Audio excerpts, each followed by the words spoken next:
Alright, I think I got the idea here. Let me just check the notes. Make sure to pause between each line. The PA system echoes a lot. Okay, no problem. Okay. Attention! Attention! Attention! Attention! Ladies and gentlemen! Ladies and gentlemen! Ladies and gentlemen! Wow, that does echo quite a bit. Okay. The Dub Talk Podcast may contain language not suitable for younger audiences. Listener discretion is advised. Also, there's always the possibility that spoilers could occur for any and all series being discussed. Be on your guard. If something we're talking about is something you haven't finished yet. It's like in the middle of the Swiss Alps. And finally, the opinions expressed are those of the individual participants and do not reflect Dub Talk as a whole. And now, without further ado, we present the one and only Lou Over the Wall. Wow. Definitely get that thing someday. Hello, and welcome to a brand new episode of Dub Talk, a show where a bunch of nerds get together and talk about a recent dub or dub announcement. And today's a little bit of a special occasion. We are actually doing another Summer at the Movies OVA. Yay! Woohoo! And this one's actually kind of a special one in a similar vein to Shin Godzilla last year, which I also hosted. The movie that we have selected for our Summer at the Movies Season 2 OVA is none other than Lou Over the Wall. Woohoo! And the reason we're doing this as an OVA and not, doing the episode during Season 2 or planning it for the future is I had a very specific crew in mind for this one. So, first and foremost, I would like to introduce Noah.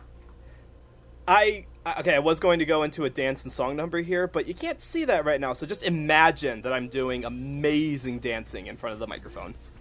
Oh, he's totally doing it. It's going to be a very musical episode.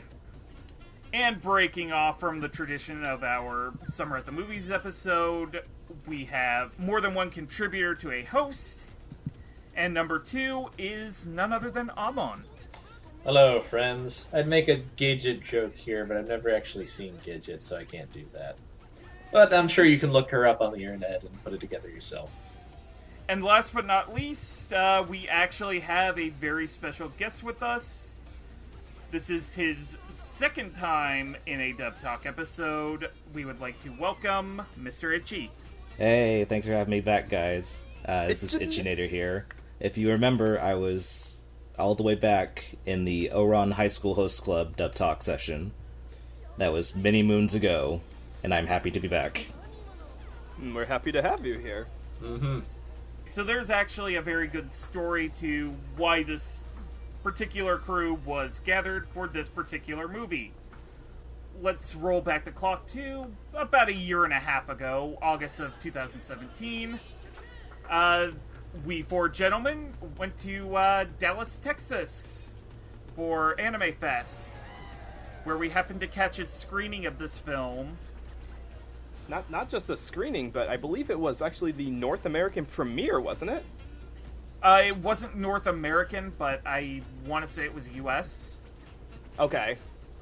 And Canadians. not only were we able to catch a screening of the film, we got to do some Q&A with the director and the producer, Masaki Yuassa and Young Choi, where Noah kind of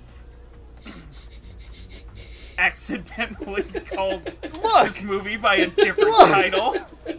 Yeah, look, nobody can blame me for... And you were the only guys who caught it, too, so I was very grateful that no one else caught it. But for some reason, the movie is called Lou Over the Wall. I had Cartoon Network on the brain, and I called it throughout the entire weekend Lou Over the Garden Wall. You've made a grave error, my friend. To be fair, both of them really kind of pioneered their field of animation, so, you know... No. Please throw me under the bus. No. Better yet, throw me on a pile with a fish and toss a bucket of ice on top of me. Yeah, you know, must be the processing. Like, I would compare Lou Over the Wall to, like, the, like, a 60s beach comedy. Sort of in the vein of, like, Gidget or, you know... Oh, God, I can't think of any others off the top of my head. Wasn't there you know the one. Wasn't there the new Mystery Science Theater 3000 reboot? Wasn't the first movie they covered a beach movie that had Lionel Richie in it? Are you thinking of Catalina Caper from the old one that has Little Richard in it? Oh, is that which one it was? Yeah. I remember one of the movies was on MST3K, but I can't remember which version of it was. I believe you're thinking of Catalina Caper. Probably, because yeah, these guys in our discussion before we started recording were like, this is like a 60s beach movie, which is gonna be a bit of a blind spot for me personally because I have seen a grand total of 0 beach movies. However, I have seen a great amount of 60s animation, which, in looking back on interviews that the director gave, he cited quite a bit of early, Toei animation, like a lot of that loose Miyazaki and Takahata stuff, like Go Panda Go, and what was the other one? And Rainy Day Circus, like a lot of that old school stuff that he grew up with. He wanted to replicate that into a movie for a modern audience. Like, I also got, like, Fleischer's Syndicate vibes from the animation, too. Certainly. I mean, that was an influence on early 60s Japanese animation, so, you know, it all ties together. There's a direct lineage there. But what is this movie even about, Roots? I'm glad you asked. I happen to have the Blu-ray case right here. Cheat! That's a cheat! No! You have to grab it straight from your own memory. You're not allowed to read anything. I say as I'm reading off of the script that's right in front of me. Because we all have scripts. What's my next line? We are a professional podcast. Wait, what's my line? That's ridiculous, Roots. We never script our dialogue. But anyway, plot description coming directly from G-Kids. From the visionary mind of Masaki Yuassa comes a joyous twist on the classic fairy tale about a little mermaid who comes ashore to join a middle school rock band and propel them to fame. Oh, yeah. After his family moves from Tokyo to a small fishing village, teenager Kai spends his days sulking and adrift. When his friends invite him to play keyboard in their band, their jam sessions bring an unexpected guest, Lou, a young mermaid whose fins turn to feet when she hears the beats, and whose singing causes humans to compulsively dance. But when an ancient prophecy threatens Lou in the village, Kai and his new friends must save the day in this toe-tapping adventure for the entire family. Alright, so I believe now is about the time where we should get into the dub.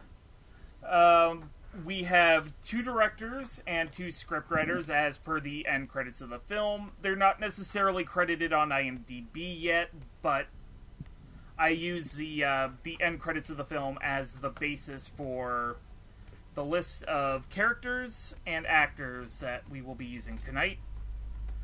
So for directors, we have Michael Sinter-Nicholas and Stephanie Shea at NYAV Post. You would know their work, Michael Sinter-Nicholas in particular, from 009 Re-Cyborg and My Mind Miracle. Stephanie Shea from A Silent Voice and a personal favorite of mine, Aniplex. Get this back out on Blu-ray or at least streaming. Paradise Kiss. Really? She's been she actually wrote that? She was credited as the director for Paradise Kiss, and I believe also scriptwriter. Holy cow. And collectively, you would know the both of them directing the same project for Your Name and Fully Cooley Seasons 2 and 3. Now, for scriptwriting, Stephanie Shea is pulling double duty, but she is also joined by Amanda C. Miller. Stephanie Shea's scriptwriting you would know from aforementioned Paradise Kiss, as well as Mobile Suit Gundam Unicorn and Fully Cooley 2 and 3. and Amanda Miller doesn't have a lot of writing roles in terms of anime, but you would generally know her scripts from the Netflix series Last Hope. So I'm going to start things off with Noah. Mm-hmm. How did you feel about the direction and script writing? Boy, what even is this movie? Lou Over the Wall is, it's an all-over-the-place kind of story that is an exceptionally Japanese feel in the Japanese. And by that I mean, Japanese cinema has some tendencies about a lot of dialogue. Like, there's a whole lot of dialogue of explaining things, and this is mostly in, like, live-action stuff. So that does translate quite a bit into the dub for this, because there's a lot of scenes where the characters are expositing dialogue about what happened to the lead character's mom, or why are we having trouble with the fish, or what's the big deal about the merfolk to begin with. Just lots of dialogue going back and forth. So to get that translated into English, which Stephanie and Michael kind of pride themselves on being able to translate stuff from Japanese to English, and even get praise from the creators, as they've gotten in the past, their direction for this was to go very classic flavor anime dubbing. And by that I mean the direction on it is very straightforward. There's not a whole lot of localisms. There's very little accents or dialects in the characters. They all have a very standard anime sound to them, which is good because with all the dialogue going on, all the expositing, all of the discussions, and the kind of non-stop dialogue, you needed to get that right. You needed it written well, and you needed to get it directed well, which they did. There's a distinct difference between the tired characters who are kind of like worn down because they live in a tired, sleepy fishing village, and the livelier, younger characters who are just like peppy and upbeat and don't really let the tiredness of the town keep them down. So I get praise for that because they understand the movie. Like, Mike and Stephanie really understand the different characters, and it also captures the range of how people are coping with the sleepy village as well. Like, there's people who are dealing with it by trying to break out, and there are people who are just like condemn themselves to living in this forever. The only complaint I'm gonna have, just slight criticism, is that this is a very classic anime flavor sound. Like, you could probably hear some of these voice actors and recognize them from other movies or shows they've done. Maybe not even anime, but just anything that NYV Post has done for foreign cartoons. And I feel like with this kind of movie, with this very wild, very 60s beach movie kind of movie, that they could have gone for a bit more of a distinct sound to it. It's almost like you've had classic Coke, which is great, but you're kind of craving cherry Coke, if you know what I mean. I feel like there could have been like a distinct flavor to the way that these characters were directed to make it more cartoonish almost, but it is perfectly adequate in adapting the Japanese into the English. So it's if you're just looking for, like, do I watch it in Japanese, do I watch it in English, you can listen to both. They are both equally good at conveying what is in the story. Amon? I thought this was a very strong dub. I thought, how do I put this? I agree with a lot of Noah's sentiment. I feel like this was very like, it was good. It was well done. It never, like, it didn't try and fiddle with the dialogue or anything too much. It felt appropriately straightforward, I guess. Like, I'm sure part of this is because we saw it as a double feature with The Night is Short, Walk On Girl, which is a significantly like denser movie on maybe not actually, even visually it might have a little bit of a leg on this just because of how much ground it covers. But this felt a lot more straightforward in the sense that this is much more of a movie which is like, this is Science Saru showing off what they can do. This is their big flashy first movie to show that, we are hot shit. And in a year, we're going to release a show on Netflix, and you're going to be like, shit, did we get the anime of the year in January? I don't know, guys. Maybe we did. So, but I think as a side effect of that is, like, in terms of, like, plot direction, this is a little more straightforward, and I think the dub does kind of reflect that a little bit. It's more, like, you could get cartoonier with this, but I think the decisions they chose as far as how to do it, I thought worked very well. I thought, especially for the some of the dramatic moments, I thought like it gave it a grounding that I think helped sell those, even when you have mermaids and shark dads running around catching fire and things like that. But I enjoyed it. I thought it was very well crafted and very appropriate for what I think the movie needed in that regard, as far as like letting the story be told in that way and not getting overshadowed by the crazy visuals that are often accompanying it. I enjoyed it quite a bit. Okay, Itchy? Well, to start off, when we all saw Lou back at Anime Fest, I actually did not see Night Ashore Walk On Girl with the rest of the guys. So I kind of have like my own bias, as I like this movie a lot better than Short on Girl Walk On. And like I saw it in the theaters. Short Walk On Night. Yeah. I saw the movie in theaters. I didn't connect to it like a lot of people did. And I just like Lou a lot better. And to that degree, I kind of like expected more from this dub to just be like a lot more bombastic, especially when it does get to those animated sequences that are just so trippy and so psychedelic. Sometimes I feel like this dub is a little too like banal, it's just fine. It doesn't make it bad or unlistenable. It's just something that kind of just irks me a little when I watch it. Now, a lot of the the really crazy psychedelic moments, were like the ones I'm thinking of, were mostly dialogue-less, weren't they? The scenes in underwater, and also like the Fleischer scenes where they're like dancing on the beach. That's true, but that was mostly just music, wasn't it? It was, and they're all like reacting to Lou and seeing her for the first time. Right. And it just feels kind of just kind of boring, not really like memorable, the dub to me. I guess I could say that's just how I feel about it most of the time when I try to like remember key figures from the roles, and there's only like a handful I could remember because they actually do like a unique thing with the role. But we'll talk about that later when we're talking about characters. Yeah. Okay. One thing in particular I did want to bring up is there is a little bit of dub singing in this. Well, a lot of dub singing. Like, two of the songs... Yeah, I'm pretty sure it's... There's a concert scene where we're hearing Yuho. Yeah. It's basically when any character is singing, they are dubbing for the whole song. Except for the last one, wasn't it? Like, did they the last one, and if there was the intro with the instrumentals where he's making the YouTube video. Right. The part that's playing over the opening credits, basically. Yeah. Yeah, but okay, so 3.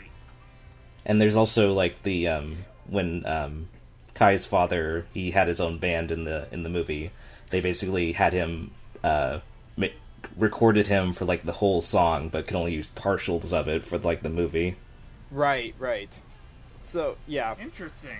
Yeah, it's kind of interesting that you like Roots. You were like trying to remember like what parts did they dub and which parts did they keep in Japanese. Like maybe that's just a side effect of us having watched a lot of stuff in both English and Japanese that it doesn't stand out to us anymore. Yeah, but I am impressed that they kind of did that in the context of the movie itself, because like the song that, in particular, the song that Kai sings at the end is played several times throughout the film in Japanese. Mm-hmm. So I really like that they kind of kept the dubbing of the songs into a sort of contextually where it fit scenario, so that you got a little bit of both, which like I really like hearing, especially the ending theme song that gets repeated throughout the movie. Like, I like getting that a couple of times, and then having Kai's actor, who we'll get at later in the episode, like, actually singing it. Like, I thought that was really cool. Like, I actually do kind of like the script writing, because, like, a lot of the, in particular, the minor characters get, like, little lines that give them moments to shine, and it's wonderful. Like, Direction-wise, everybody sounded the way they needed to sound. Casting was actually kind of impressive because of somebody we'll be talking about toward the end of the episode. Mm-hmm. And, I think that this dub was pretty solidly constructed from the base, and, kudos. Would you say that it's as solid as a wall? Ooh. We're gonna keep a running tally here. Bad Noah puns for the night. We're already at 5. I think we need to get over this wall. From the tomatoes! Maybe we should talk about some of those bit characters that you were alluding to, Roots. Okay, so first and foremost, we have, he's not really named, but he's basically the chief priest of the shrine who explains the legend of the mermaid, and, he's going I think bald. it's implied that he is, he's either Kunio's father or grandfather? I would hope grandfather. But it could I mean, he's... The note they make is that he picks on Kunio about losing all of his hair, which just terrifies poor Kunio. And then there's a joke about it being genetic, so... Yeah, that's kind of, I don't know if you know how genetics work, but you kind of have to be related for someone to inherit their genetics. And, we also have, Granny Octopus, who is an old woman who hangs by the pier looking for the merfolk. And, she wants revenge because they took her beloved away from her. And as it turns out, there was somewhat good reason they had to do that, but... saving someone from dying by turning them into a mermaid by biting them, which, by the way, is a thing. Yeah. I should have mentioned that. Oh, didn't we mention that? Yes, it turns out that all those merfolk that you've met in real life, they were real people, but they just got bit by a merfolk. They're like vampires now. They're vamper-aids. I mean, down to the sunlight weakness, too. Yes, so that explains everything. The Little Mermaid, vampire. There we go. My Bride is a Mermaid, vampire. And last in the sequence is Isaki. She went to Tokyo to try and become a model. It didn't really work out for her, so she came back to this little fishing village and basically makes announcements on the local PA system. It sounds like that happens a lot in this village. The PA system that echoes like a mother trucker. So the chief priest of the village is played by Derek Stephen Prince. You would know him from characters such as Uryu Ishida in Bleach, Koji in Time of Eve, and Kenichi Joji, aka the Digimon Emperor, in the original Digimon Adventure 02 series. Granny Octopus is played by Barbara Goodson. You would know her as the voice of Rita Repulsa in Power Rangers. Yep. She is Nandaba Nauta in Fooly Cooly. And fun fact, she was the first English voice actor to play the role of Goku in Dragon Ball. Rest in peace, Harmony Gold. Isaki is played by Alison Lee Rosenfeld. She has played characters such as Frau Bow in Mobile Suit Gundam The Origin. She was Bonnie and the Nurse Joy in Pokemon XY. And she is Hazuki Kato in Liz and the Bluebird. So Noah, why don't you start us off? So I'm glad that you picked these 3 characters to talk about, because this movie, for a lot of the good stuff it has, I have a hard time getting over the number of plots that it has. And it's not like there's a couple of subplots going on simultaneous with each other. It's like, no, there's like a plot that goes on, and then we drop it, and we move on to another plot, and we drop that, and move on, and so on and so forth. So these 3 characters all kind of represent different plots that are going on in the story. And to give full credit for the voice acting, they're all really good. I want to start with Allison first, actually, because she's got this very mature, sing-song-like speaking pattern to the way that she speaks. And I don't think I've actually heard her in a dub before. It sounds like she does a lot of union stuff over in LA, and I'm not a Pokemon XY aficionado at all, so I wouldn't have never heard her in that. But yeah, she's really good in this as obviously someone who has been to the big city, has tried to fit in there, like tried to scrub away any of those like localisms that they tell you to get rid of when you go to a metropolitan town.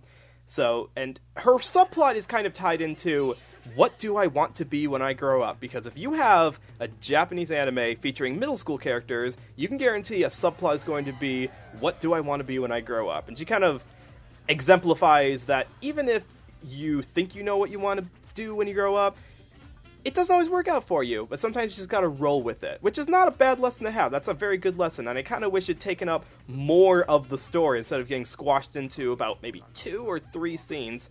But for those bit parts she did a really good job. Derek, Stephen Prince, is a very soft and careworn kind of voice. He's obviously trying to evoke an older, wiser sense of a character. The only downside to that is, and I could be wrong, I'm going to look it up while I'm talking, but he doesn't sound naturally old. Like, there's a sense of age that you get from actually being old, which is very hard to duplicate convincingly, and he tries. Like, he's really trying to give out a sense of age, but, so, you know, he's not as old as some of the older characters, and so that softerness makes him sound younger, I suppose, but that's more of a matter of just, if you're used to old actors or just old people in general, then you know what they sound like. And this is like, you know, not quite there, but acting wise it's pretty good. Barbara Goodson, though, her Granny Octopus, is the character I wish had been in the movie more, because I gotta give it up to crazy old women who can kick ass in movies, because that is what you see her riding on the water, heading straight towards the merpeople with spear in hand, ready to strike them down with the look of death in their face. Like, you thought Granny Juichi from Summer Wars was badass? You ain't seen nothing until you've seen Granny Octopus. And Barbara's, like, she has got genuine old lady voice in her. Like, that is convincingly, do not mess with this woman at the senior center. She will cut you for taking her bingo seat. And that is exactly what we needed in this movie for tough old lady, and that is exactly what we got. I'm just glad that we finally get to talk about her, because I don't think I've been in an episode where we talked about Barbara Goodson. I've been a fan of her since she was in an old computer game I used to play back in the 90s, so I am so glad she's still around doing voice work. Nice. Amon? Who do I start with? I'll start with the priest. We don't have too much to say about it, just because, like, I think as we mentioned, he mostly kind of explains things going on. He's very, like, you know, calm and helpful and charming. But I enjoyed him, if for no other reason than just that I like Stephen Derek Prince. He was in Digimon, which was like the first anime I really cared about, basically. And it's nice to hear him in things. I don't watch a lot of stuff dubbed in LA, so when I do and he shows up, it always makes me happy. He's got a very reassuring voice. I think he didn't maybe sound as old as he could have, but I think tonally he fit what this character was going for very well. Let's see what else. I also really enjoyed Allison as Isaki. I thought she had a good announcer voice, which I guess is maybe a dumb thing to say, but I thought like it made sense for the character. She went to Tokyo and it didn't pan out, so she came back home and got a good job she's good at, and she's living her dream. She's gonna make that bed and breakfast work. It's gonna be great. I do want to praise that I think they did a fun trick where, as they established, like, it's difficult to use the PA system with all the echo on it. And I thought with her performance, I thought they did a good job of showing how she does it, where it sounds very fluid and natural. In comparison to later, towards the end of the movie, you hear other characters using it, it's a lot more like, you know, say a little bit, wait for the echo to fade, say a little bit. Like, I thought they did do a good job of illustrating how she has figured out how to work this system in a way that, like, people using it for the first time are still kind of having to struggle with it. I thought that was a nice touch. She is so good at using it that she can use it over the phone. Exactly. Like the audio quality still comes through. Like, just I'm on a phone, put the phone next to the PA system, and I'll speak into it, and it still comes through fluently. Yeah, like I thought that was just a nice touch that, you know, I think a lazier dub may have not bothered with, but I appreciated the way it was presented here. And What can I say about Barbara Goodson that hasn't already been said? She's Barbara Goodson. All the good things. She's great. She was in Persona 5, and I didn't realize until like after seeing her character a bunch of times, like, wait, why is this person sound familiar? It's Barbara Goodson. Where do I know that? Oh, it's Rita Repulsa. There we go. like literally the first TV show I can remember watching regularly. Okay. That's not. Yeah, she's delightful here. She's the exact angry old lady that Granny Octopus needed. I just her just like yelling at people all the time. It's just great. She's just so furious. And this is an old person who's been spending the last like 5 or 6 decades waiting for a mythical creature to show up so she can murder it with a harpoon. But yeah, no, she was delightful in it. I'm not gonna try and not sing the praises of Barbara Goodson. She knows what she's doing. So you're saying that she should have been the whole movie, right? If they want to have a Granny Octopus spinoff where we find out what she and her boyfriend are doing now that they're mermaids, I will not say no. I will watch that movie. Yeah, I'm fine with that. But yeah, no, I enjoyed these performances. I thought they were like very well done for even if they were for characters who were very generally not the focus of the story going on. Okay, Itchy. Okay, so for Derek, I guess like the main thing is my main issue with this dub is like it's very banal and it's not as memorable as I thought it would be. And that's kind of like what I feel like with minor characters like Derek's, the chief priestess, the priest who's just like giving advice to like the characters and just like expositing dialogue and everything like that. And it's not very memorable, I guess. It's not that it's bad. It's just that I couldn't like care about his character. And again, that's like he's a minor character. He doesn't get a lot of room to be a part of the story, and that's also the problem with this movie a lot, is that it's all these different plot points coming together and unto like this grand finale, which is great, but it's not servicing characters like Derek's, and he doesn't really get a lot of room to like do much. And then for Allison, she's good. Like, I could definitely get the sense that she's like an older woman who's got her ideals ahead of her. Like, she knows what she wants to do in life. She's been out in the world and she's come back and she's got her own place. She wants to get like a bed and breakfast going on. And you're like, oh, that's so nice. And then for Barbara Goodson, like, do I need to say anything else? She's like a national treasure.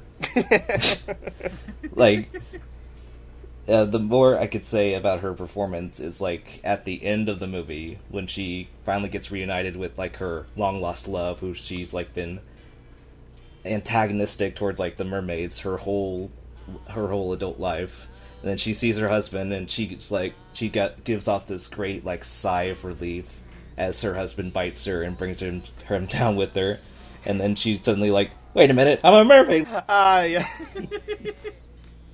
Yeah, in terms of like good bit characters having like good one-liners, I think that's like my personal favorite.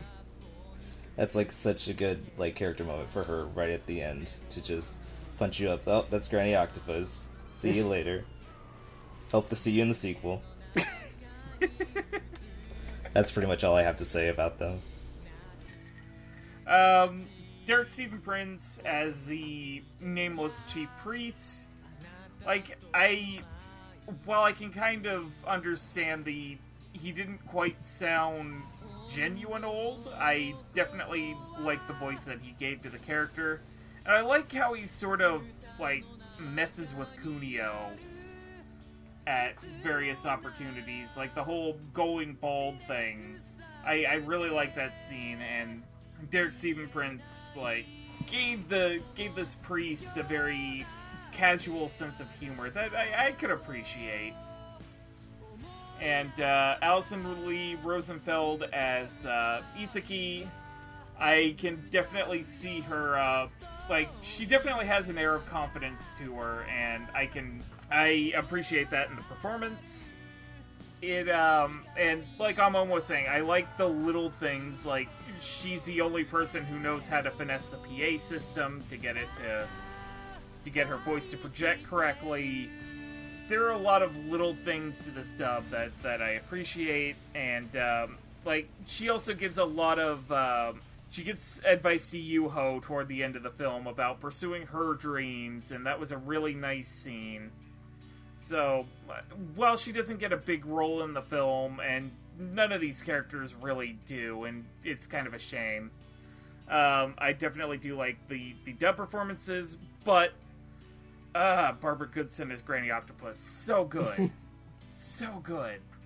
She plays the angry old crackpot so well, and then at her very last scene, when she's bitten and becomes a mermaid, it is probably one of my single favorite individual lines in the film. Holy mackerel, I'm a mermaid. Like, she snuck in a fish pun there. I can't even be mad. That is a good use of adaptive script writing, because I don't remember that being in the original Japanese. Like, any pun play you can sneak into a dub, like, I'm there for that.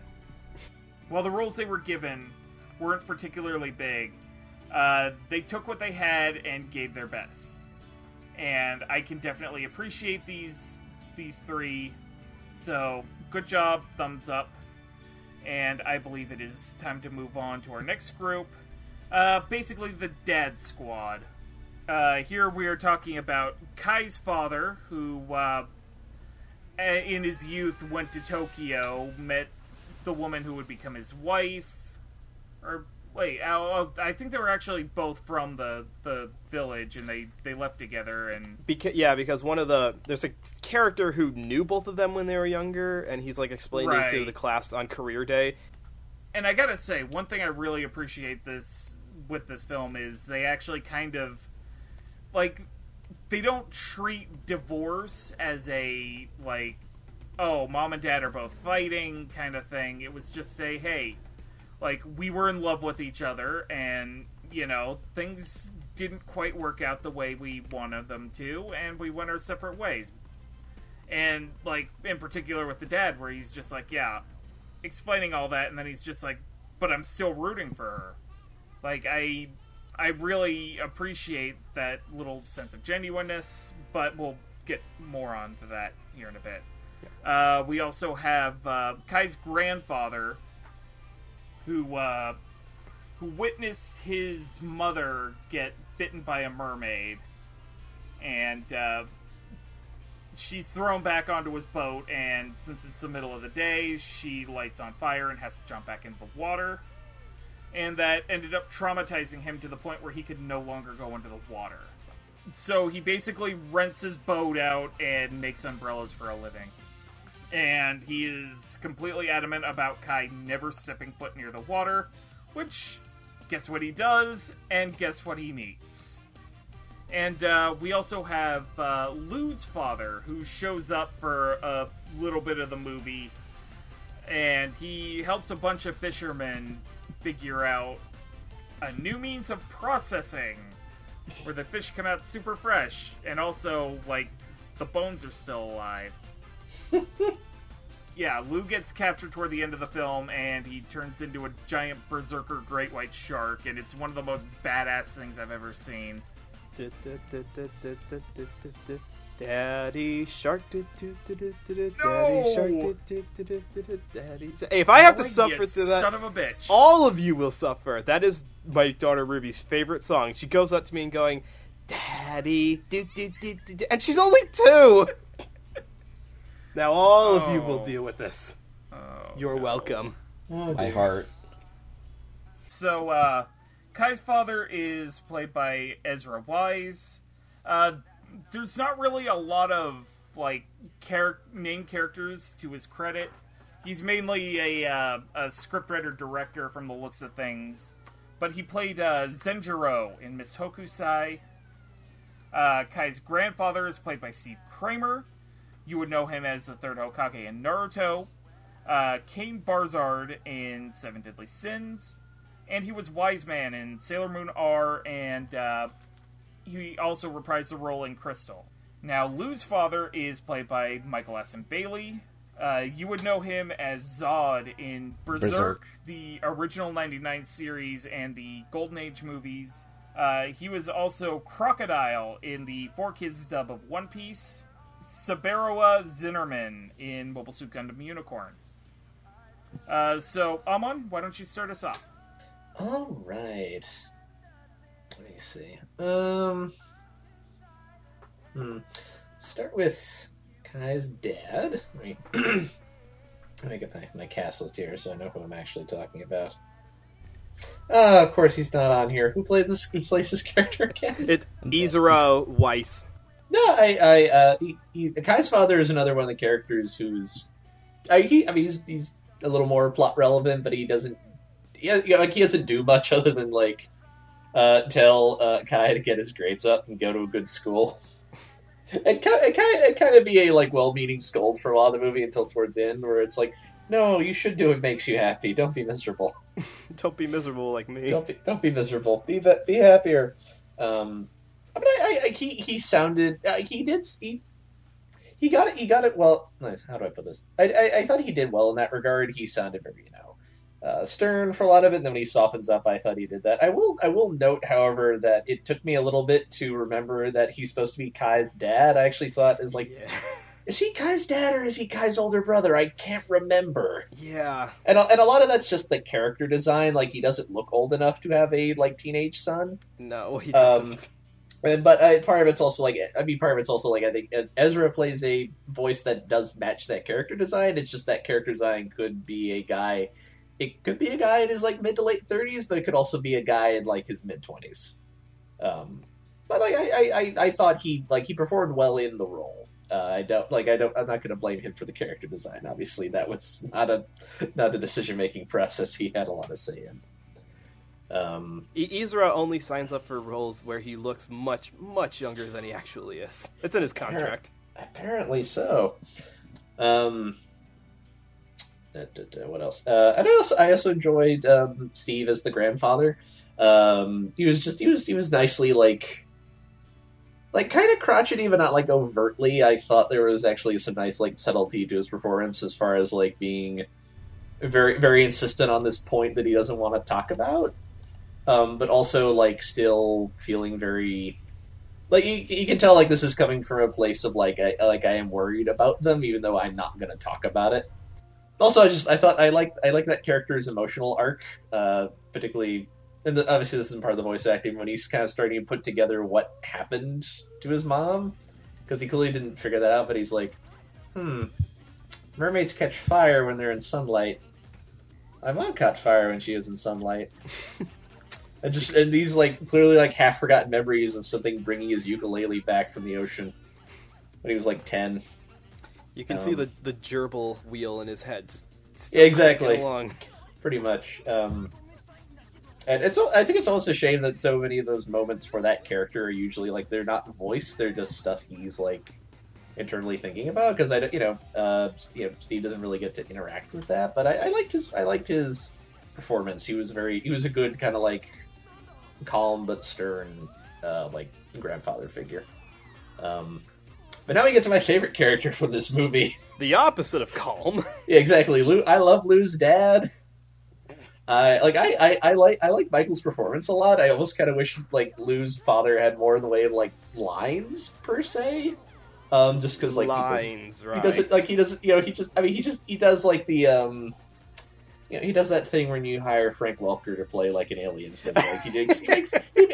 He makes good shark dad noises, but they're not dialogue per se. Damn it, Amon! You stole my line.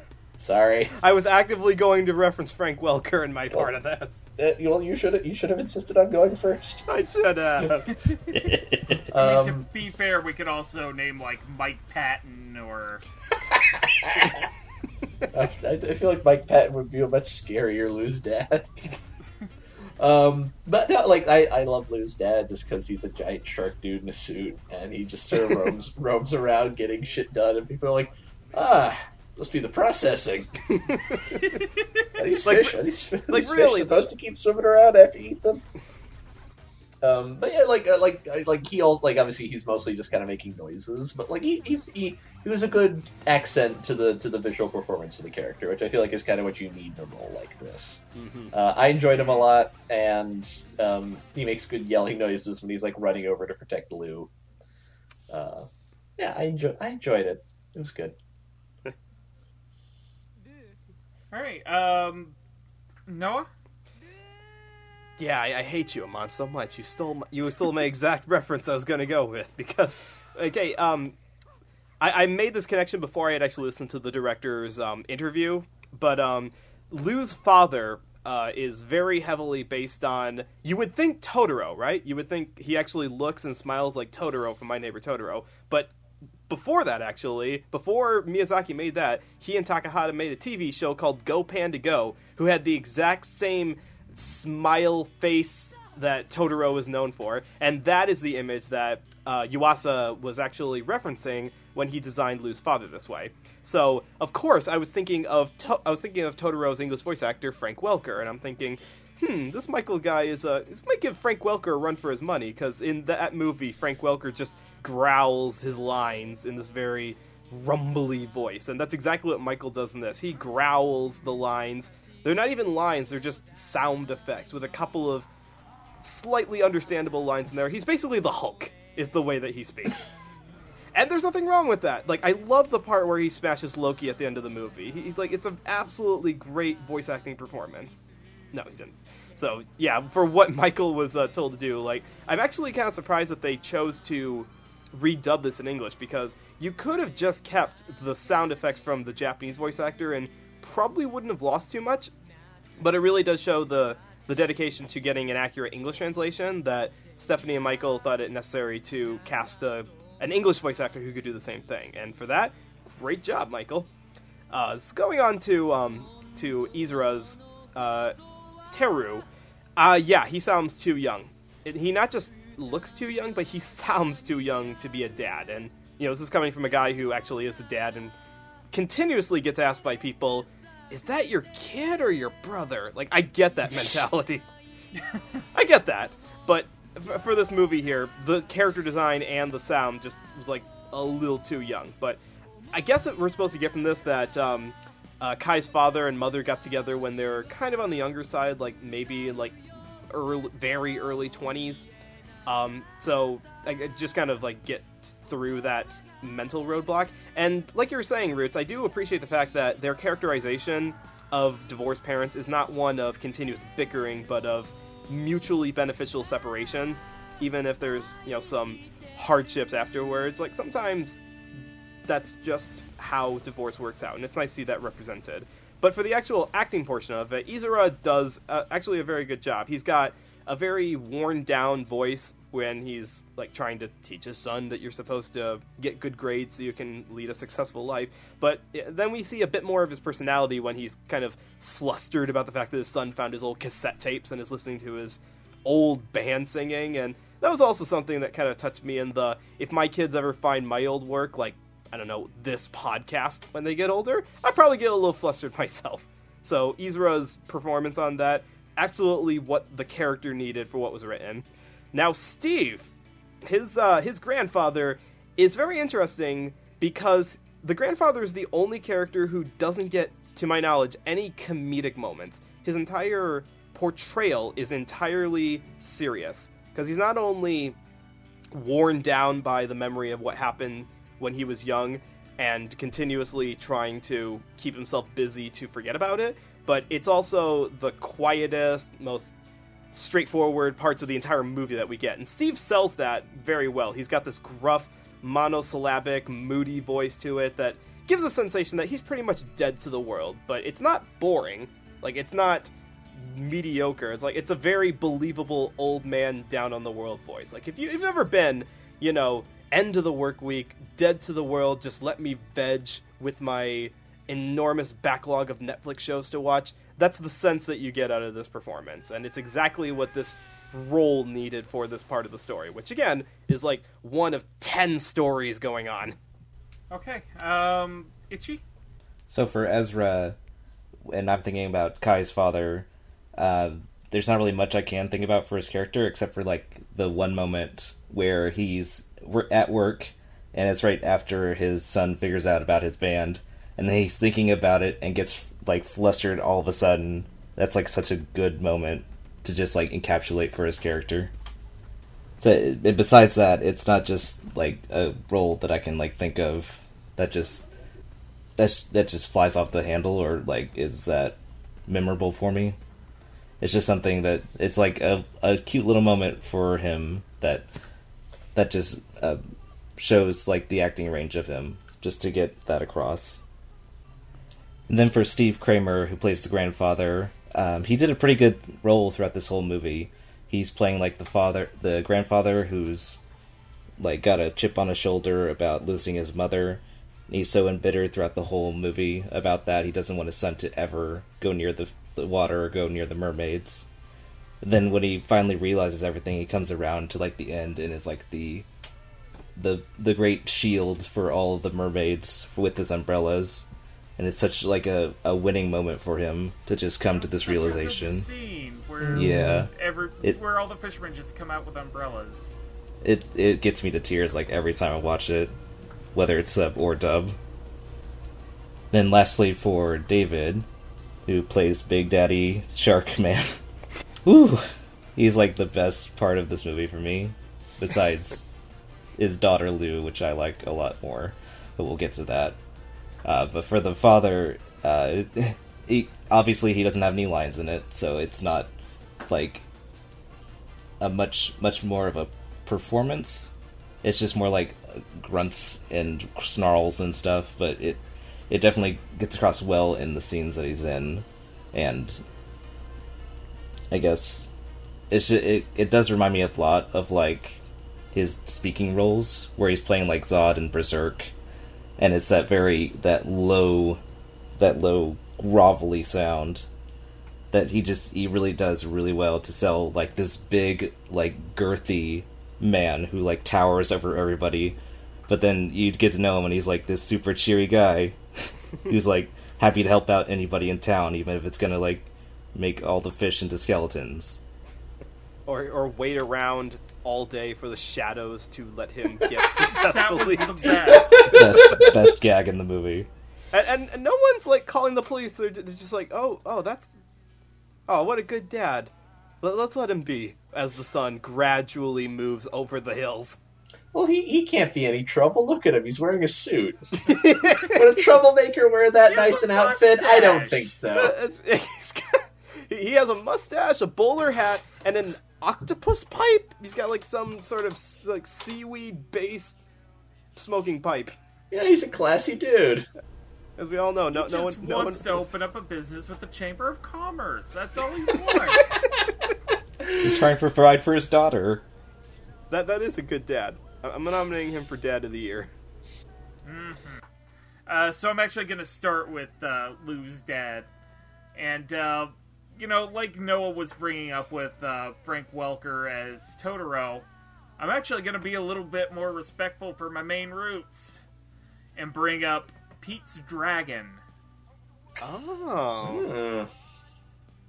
Because, like, whenever Michael Aston Bailey spoke as Lou's father, with the low grunting and the, like, not necessarily like a big roar, but just like a like, every time he recited a line, I thought of Pete's Dragon. And is he saying Elliot in all of his lines? And it just kind of helped with the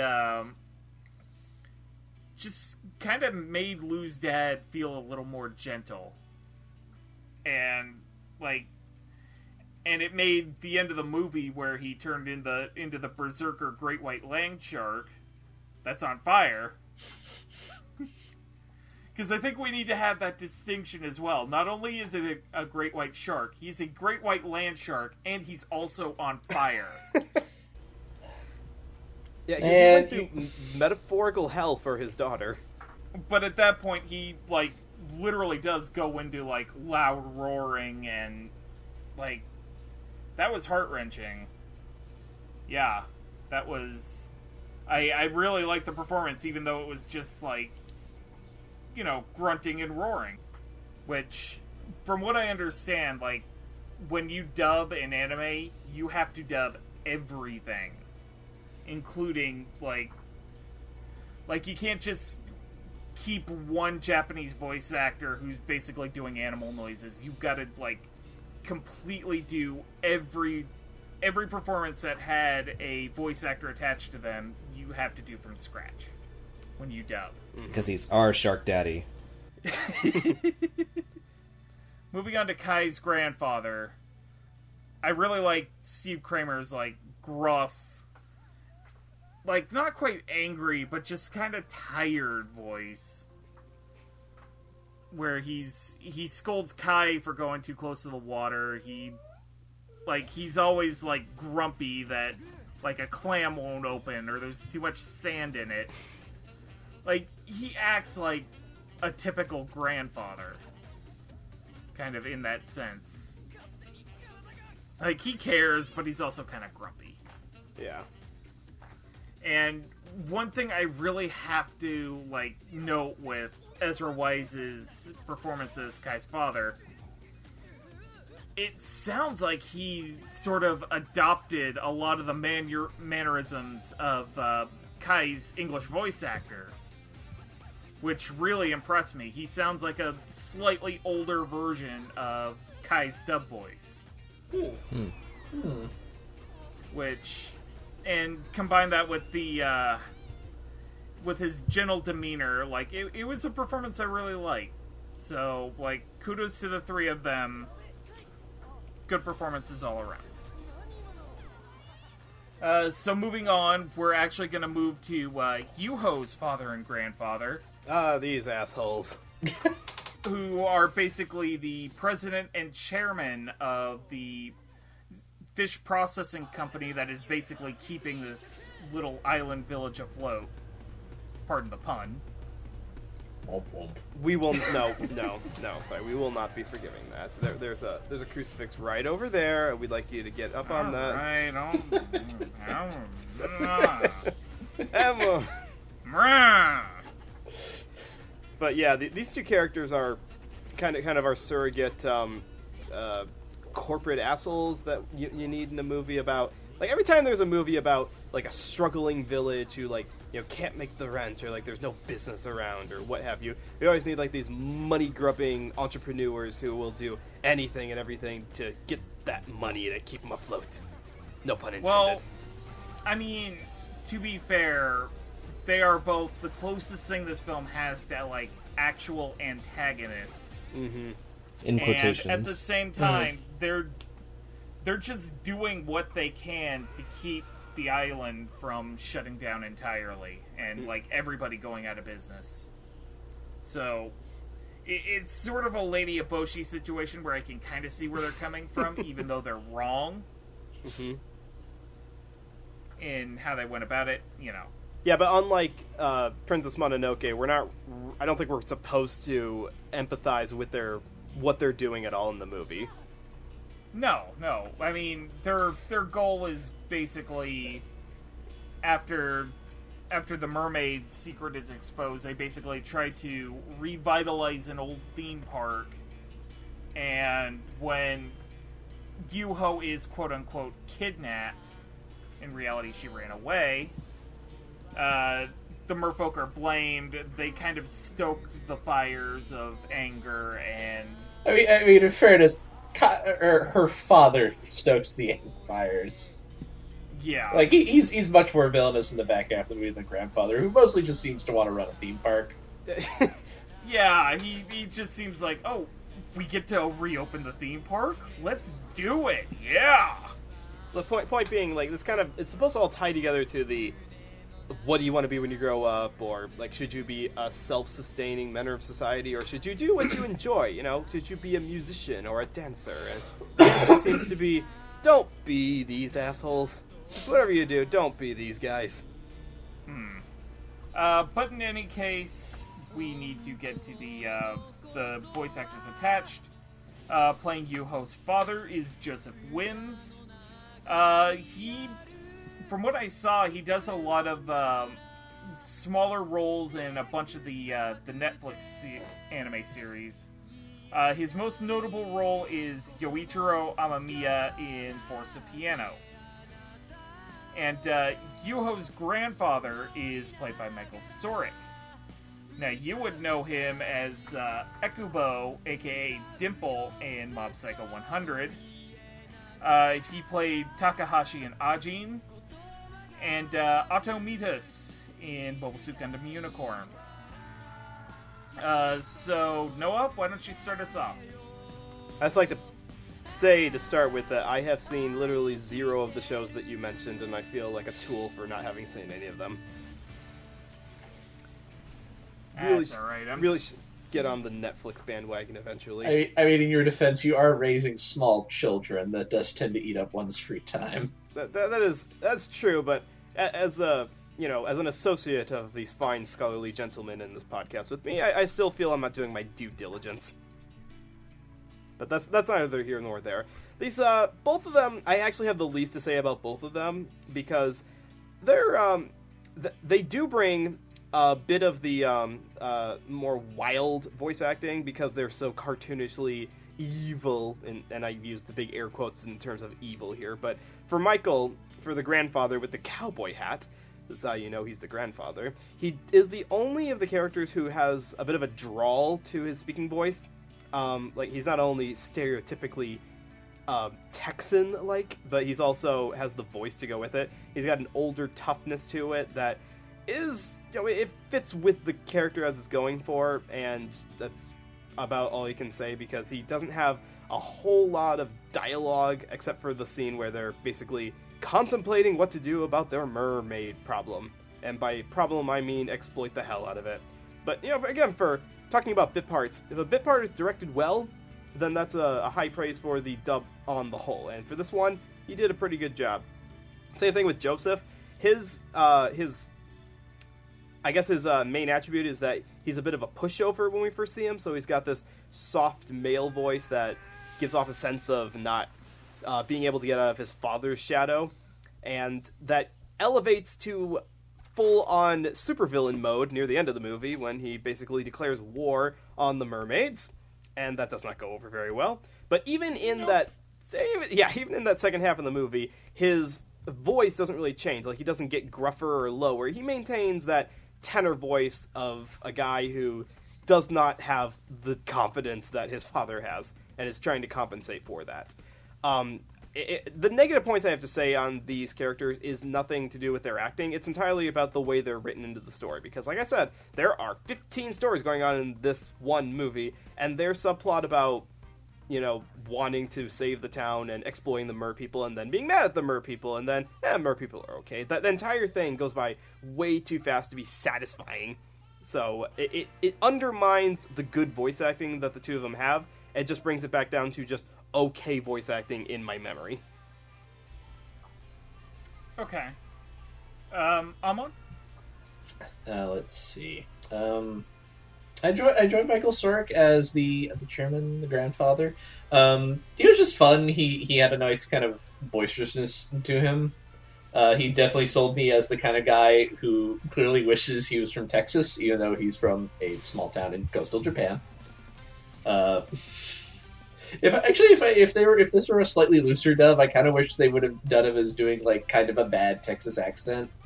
Like he's trying to show everyone up, and because he's in Japan, no one really catches on to how bad it is. Because all right, he's from Texas, I guess. Whatever. He's got the cowboy hat and the bolo tie. I mean, I tried to do that while we were in Texas, so that's what you want to do when you're there. Throw on a very bad Maine accent to my voice to see if anybody catches on. Well, and you gotta have the look. You gotta get the bow legs going on. You gotta walk down the street like that. Gotta strut your stuff. Hey there, Bob. Drive up, MacGyver. Oh. I think we mentioned like he doesn't have a lot of lines per se, but I like that aspect of it, and I think also his performance when kind of like partway through the movie he kind of switches from being part of the problem to at least being like, yeah, we should probably help the mer people and not like let our town just go underwater forever. Yeah, let's. I'm gonna help out my granddaughter and listen to what she's doing. That seems like a good idea. He had like a nicer quality to his voice that I think when his character makes that shift, it doesn't feel too far out of left field. But I also really enjoyed Joseph as the president, partially because he starts out being kind of milquetoast-ish and very much like in the shadow of his father, and as it goes on, he just turns into more and more of like a selfish, oily businessman. And like he's like the villain. He's like a villain from an '80s comedy. It's kind of great. My favorite part is I think after at the end when him and his assistant have been thrown off the ship and they're just like hanging on to a life preserver. Yeah. I think he just tells him, it's like, you need to paddle us to shore. And it's just like, you're in the middle of the ocean. Why are you making him do all the work for you, jerk? And I think they get like swept towards shore by a wave or whatever. But it's just like, there we go. Your true colors at last. Terrible. Yeah, there's just sort of like there's like a gradual escalation of his character in there, and I thought Joseph played that really well as far as like starting out seeming like he's the kind of like calmer of the two, and then by the end is much more like frothing at the mouth, angry all the time. It was a nice I guess not arc, but like it was a nice evolution of that performance. I enjoyed it. Nice. Okay. Itchy. Let's see. Yeah, for Michael, I do wish he kind of leaned into more of the Texas drawl with his outfit and attire. I thought he'd be like the Texas oil king or something. There's mermaids in those hills. We gotta scout them out. We're gonna hog tie them and show them off to the folks. I definitely wish the dub went to more like bombastic ways like that.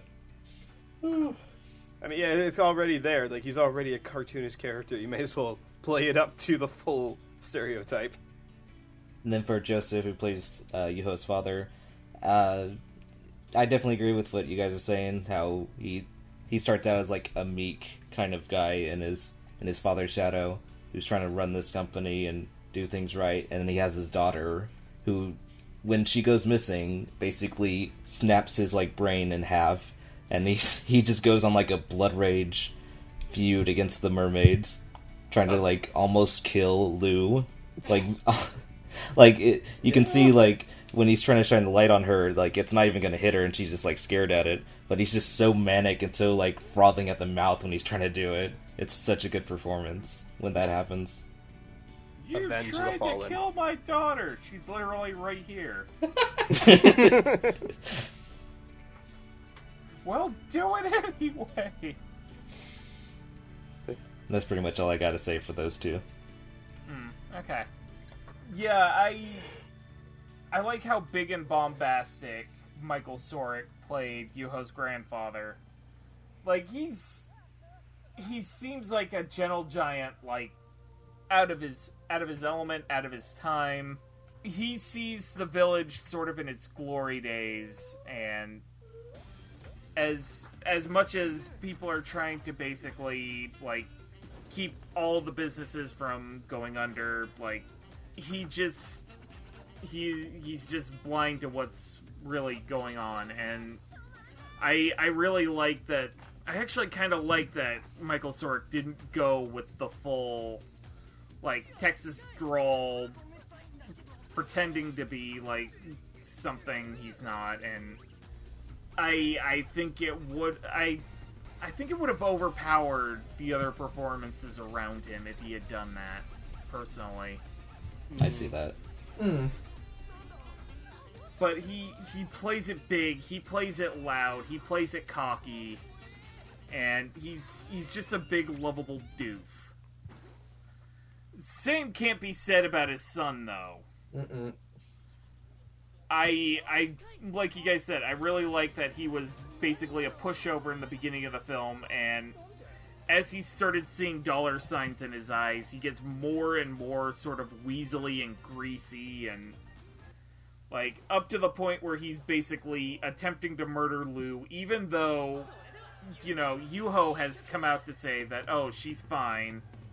Like, so blinded by rage, he doesn't care and just wants to kill Lou anyway.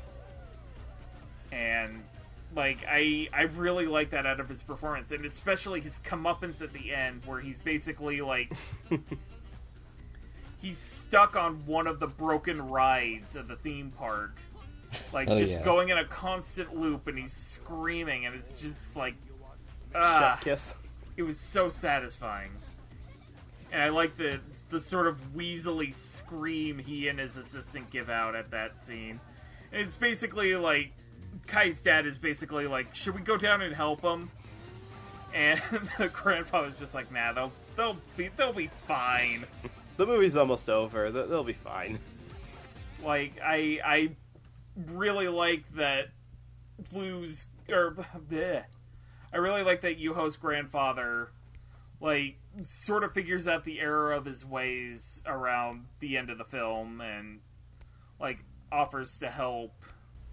Like, that whole ending with the village coming together was just beautiful. So, solid performances all around. Thumbs up. Good job, guys.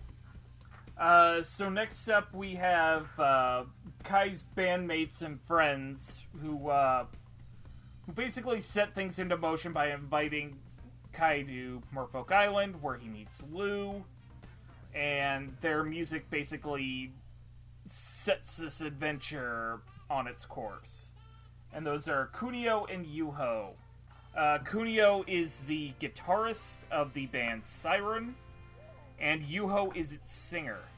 Kunio is played by Brendan Angman, and Yuho by Stephanie Shea. Now, Brendan Angman is kind of a unique case here in that, as Noah was saying just a few minutes ago, like, no part is a small part. This is Brendan Angman's first anime role. It is definitely not his first live action. He has had roles in a couple of films and TV series. His other named part is, let's see here. Oh no, this is Mary and the Witch's Flower episode all over again. He played a character named Robbie in a 2012 short called Pack the Lunch. This is basically his first feature-length named role. So that is really impressive. Good casting, Michael and Stephanie. We will get to that in a minute, though. Stephanie Shea has played Mitsuha Miyamizu in Your Name. She's played Usuki Tsukino, aka Sailor Moon, in the Sailor Moon franchise, the new LA Viz Media dub. And she has played Shazarad in the Magi franchise. So Noah, why don't you start us off? How did you feel about Siren? The Sirens are they're an interesting case, to be sure. I really wish that if I were to ever get into acting, I want my resume to just say punk A and hipster on it, because that sounds like a badass thing to be cast as. Though I'm hoping to hear more from Brandon, because he's actually a very lively character, or a very lively actor in this, which fits with his character, who is very lively. I believe Stephanie and Michael said in an A&N interview that they were expanding not just their writing and directing staff, but also the people that they were bringing in to do voice acting, which is good, because, you know, we always like to hear fresh voices to really expand the range of characters that you can get in the anime. And with Brandon, we find someone who really matches the over-the-top facial expressions that the animation gives Kunio. Like he's obsessed with his shampoo, which is because he's worried about losing his hair, or he's very gung-ho about getting Kai to join the band, or he's like the good best friend who's trying to keep the band together when they're all in their second act slump. And so I don't have any negative things to say about Brandon's performance. It's for, one of the top 4 characters in the movie.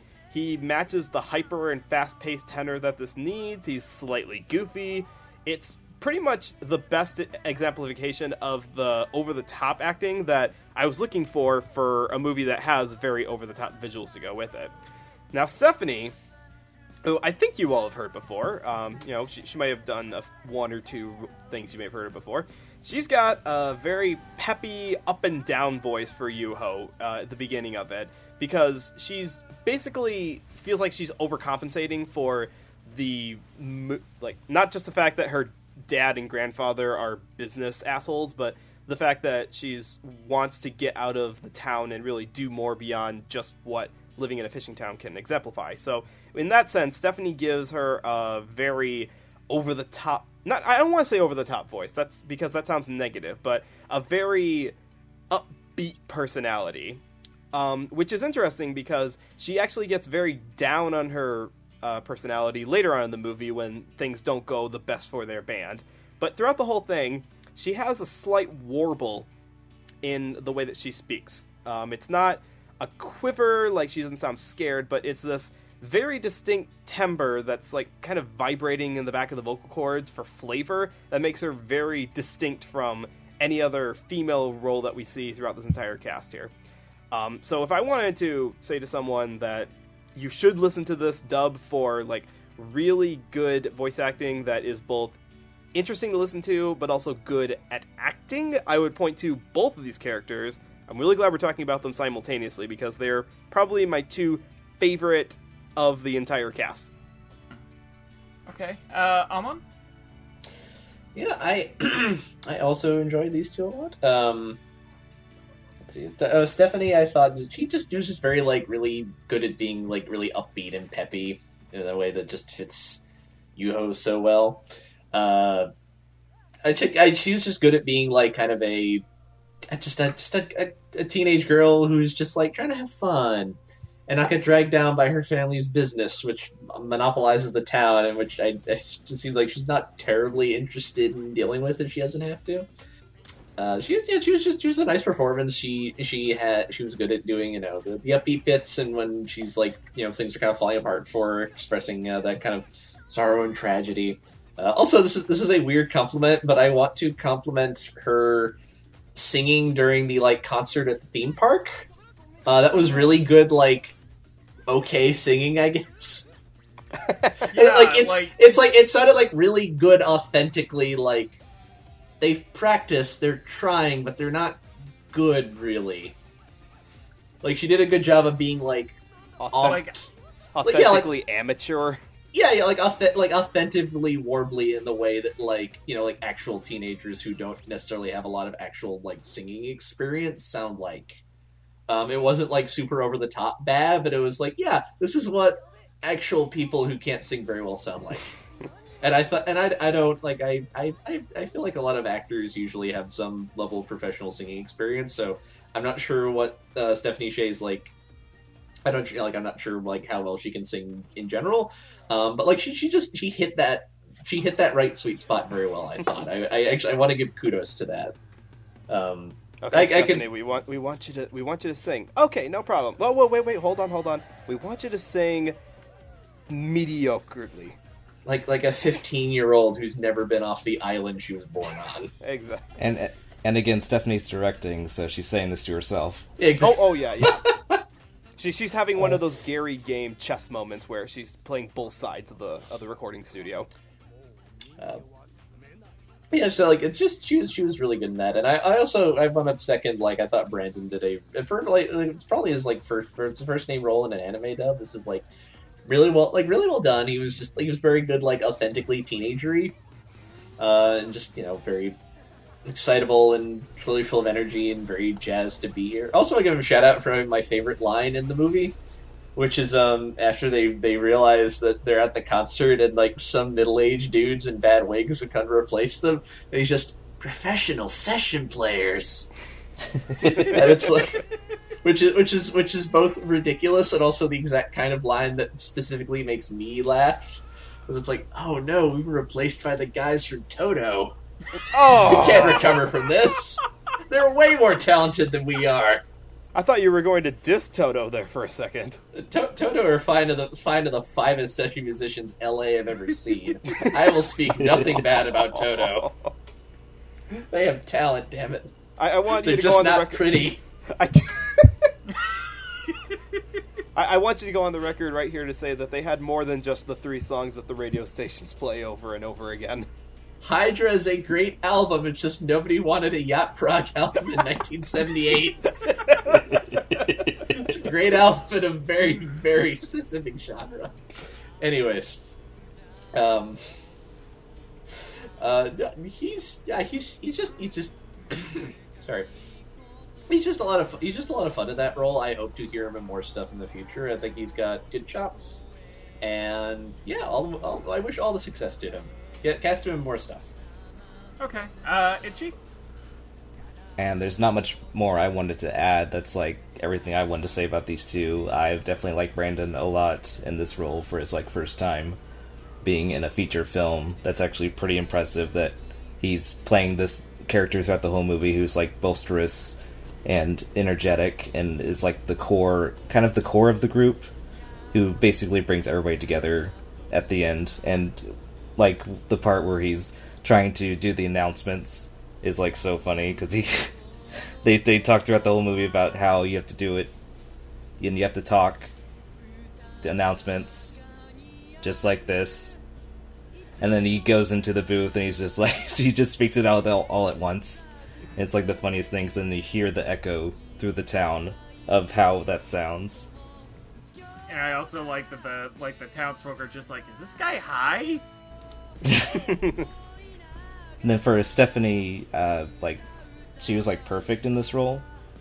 Like throughout the whole movie, I just had like no problems with her performance. She was just like on point, especially with her singing, on how she basically sung everything like off key, and that was like a good part at the beginning where she started doing that when they were having their band practice at first, and even Kai is like commenting on her singing. It's like, you're a little off. And that's also ruining your bass playing too. So I thought just that, and her character throughout the whole movie was just great and like on point for how she sounded. It was just really good to me. Okay.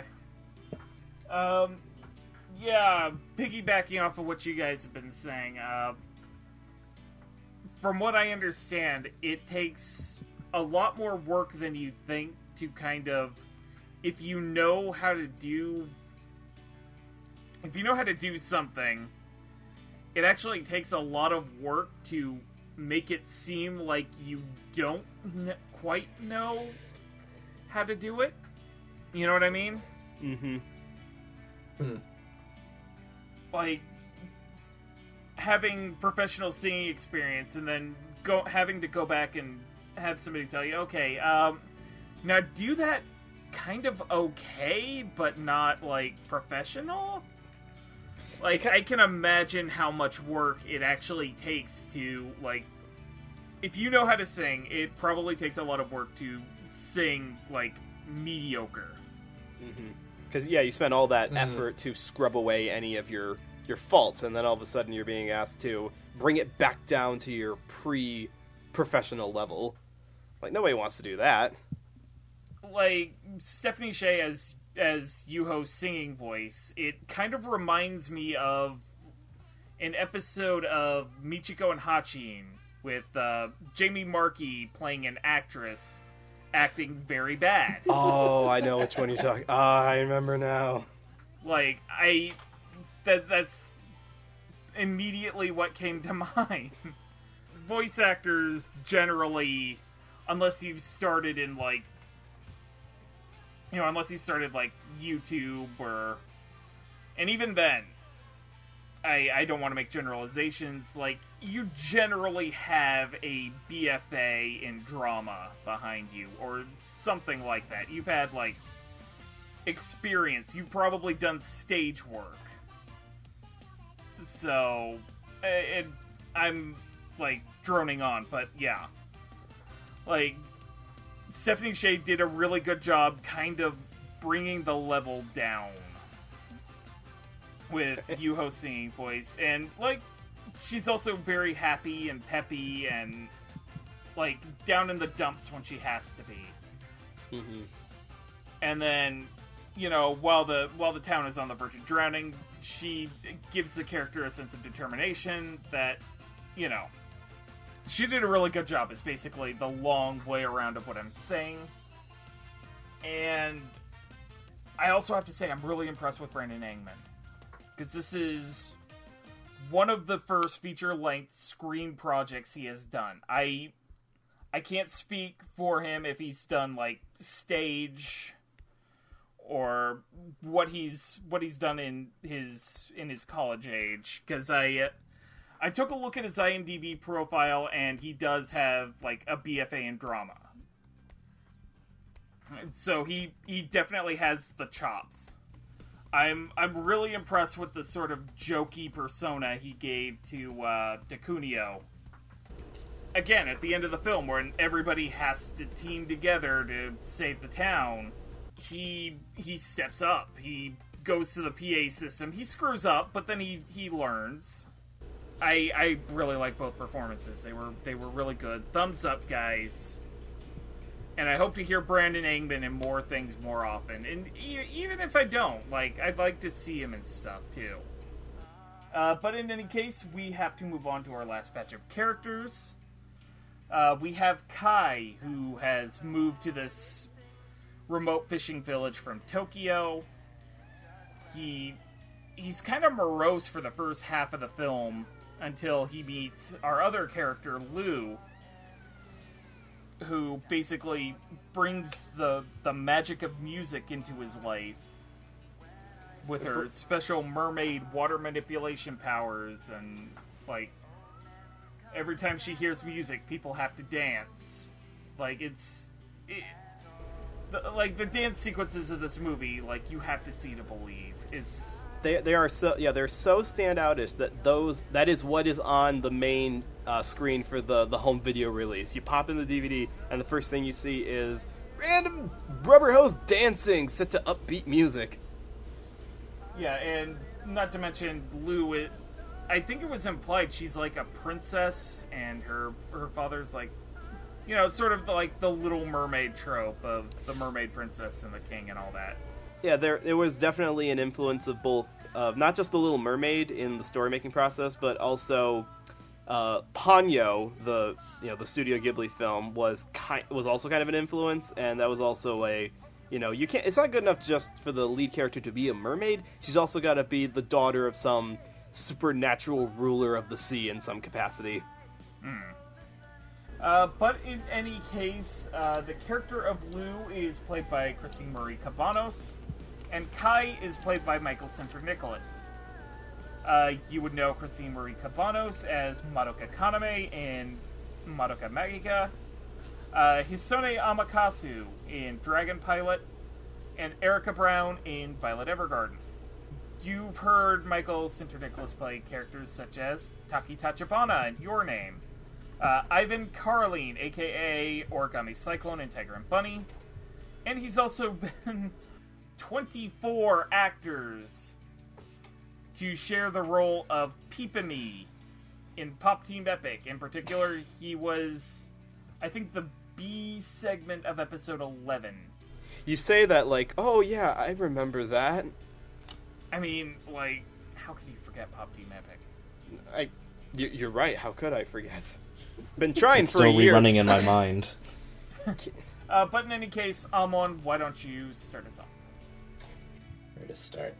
I like Michael as Kai. He's like Michael's good at playing like kind of grounded, shy teenagers. He has been playing Dean Venture for 15 years at this point or something. However long the Venture Brothers has been on and off the year. But he like that's something he's very good at. He is good at both sounding youthful but also selling it as someone kind of like shy, intelligent maybe, but like very shy and perhaps unsure of themselves, which Guy very much is. And I think I think he just provides like a good strong basis for a lot of the movies, since a fair amount of it is like following him around and what he's doing. I also want to give him the props for his not great singing. I also don't know like how much singing experience Michael has, but at the end he also sounds very authentically like, you know, an impassioned young person who probably does sing, but not necessarily like a trained professional way. Like I also thought that was really well done, but also like not to the point where like the song was unpleasant to listen to. Like it still worked. It was just clearly being done by an amateur. Yeah, he's good at this. Like he can do the funnier parts well, and he can do the more sort of low key dramatic stuff well. He's very good here. And I also enjoyed Christine as Lou. She's just so fun. Lou is such a little ball of energy, and Christine like just embodies that really well. Does Lou singing get dubbed? I can never remember. Yeah, I think they had to. Okay. For at least the first segment. Right. Okay. Oh, right. Yeah, like she's good at that. Like she's good at providing this character with like this like sense of fun and enthusiasm, with also a little bit of kind of like a supernatural quality to it. Like it's she there's something a little out of step between her and like the other human characters we're seeing. Mm-hmm. But she's just a lot of fun to listen to, and I think she just really nailed this performance really well. What else? Yeah, these are a pair of like really good performances, and I think they ended up like bolstering the movie really well together. It was really good. I enjoyed it. Okay, Noah.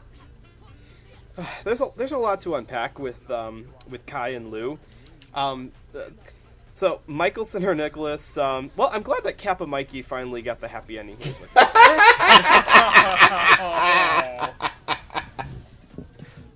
but no, really. This is a character who has kind of a wonky arc in that he starts out in a very archetypal, sullen, not quite sure what I want to do with my life kind of mode. Like we've seen this a lot. The character who it reminds me the most of is the lead character in Your Lie in April, who's got this life is sucky for me and I'm not sure what I want to do with it kind of mode.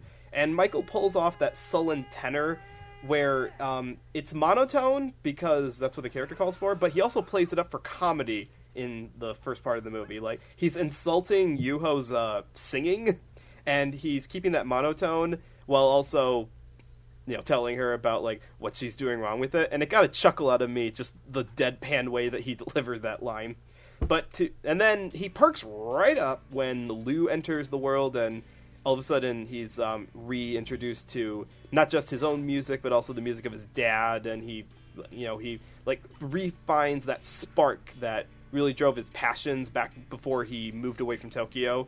And in that sense, Michael covers all of the ranges of the acting pretty well.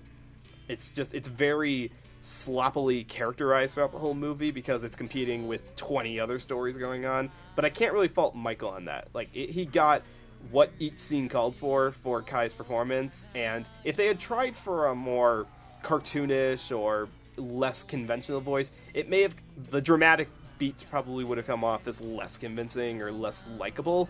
So I appreciate that they gave him a more straightforward voice that just also happened to be pretty good at acting. I'm also really, really sad that Lou actually doesn't really get that much development either. Her entire shtick is more as a curiosity to the town, but she herself does not really change throughout the entire movie. She starts out, she wants to love everyone in like a very like I want the whole world to get along kind of mentality, and that's who she is at the end of the movie too. Christine's entire portrayal of her is high-pitched didactic voice, and I think I could be wrong, but I think they're doing something in post that's giving it sort of like an echoey effect that's supposed to replicate someone speaking underwater. I could be wrong, but it sounded like someone did something to it in post that just made it sound slightly more alien than her normal speaking voice.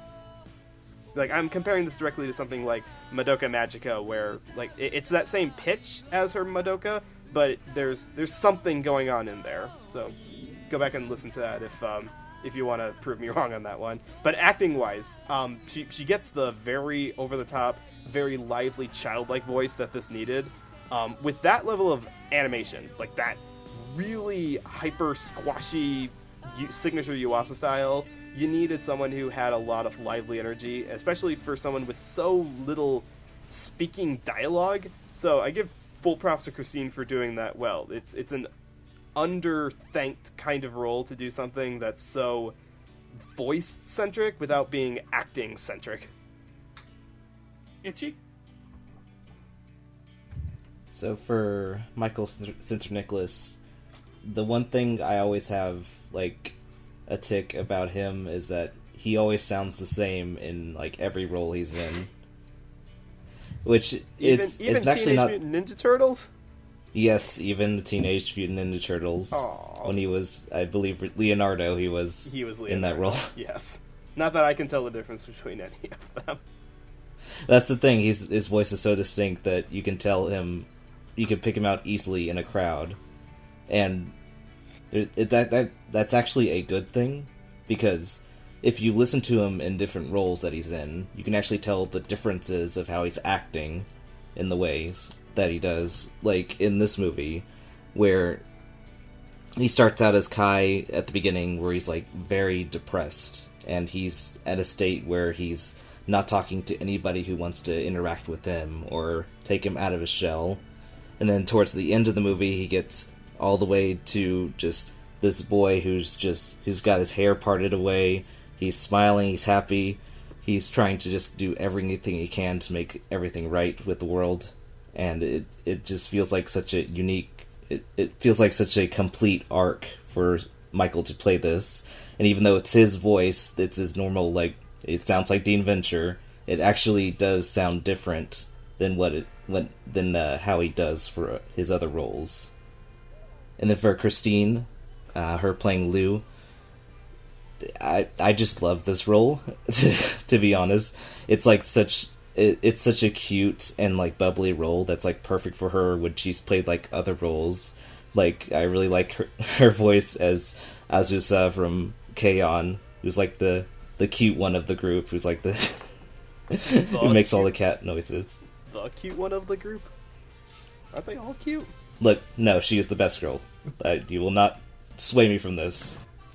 So yeah, for Christine, I just love her voice as like this cute, almost alien kind of ET girl, who at the first onset you see this like weird-faced girl with like fish parts, and it's especially the scene where she like first meets the band Siren, where she's on her fish legs and she's like hopping forward creepily at them. It's like, oh no, this thing is not normal, to get this away. And then you hear her and it's like, oh, she's just a cute little girl who's like doesn't know anything about the world. She's so innocent and pure. I must protect her. And basically that got me to just love Lou throughout like the whole movie. And especially at like the theme park scene where they have all of the merchandise for her. Can you please just like make that in real life so I can buy them? I think there's an irony to the fact that we don't have any of the Lou merch from Lou Over the Garden Wall. Oh, I did it too. Jeez. Damn it. Oh, it is late. Yeah, it's like 11:30. But I find it amusing that we don't have any Lou merch from Lou Over the Wall, but because the plush pug exists and the plush pugfish makes a very brief cameo in The Night Is Long Walk On Girl, we in fact have more merch from the serious, introspective, artsy Yuassa movie from around that time, and not the goofy comedy that you would think would have some merch at least. Yeah, this didn't didn't do Totoro numbers in the merch department. Nope. It did win the top animation prize in France, though. I buy that. That sounds about right. The first Japanese film to do so, I believe, since Pom Poko. Either Pom Poko or Porco Rosso. Whichever one came first. Or last. Well, Yeah, at least it doesn't have raccoon testicles. Right. Yeah. kind of hard to beat with that. Yeah, so I'm, like everybody else, I'm going to start with Michael Sinterniklaas as Kai.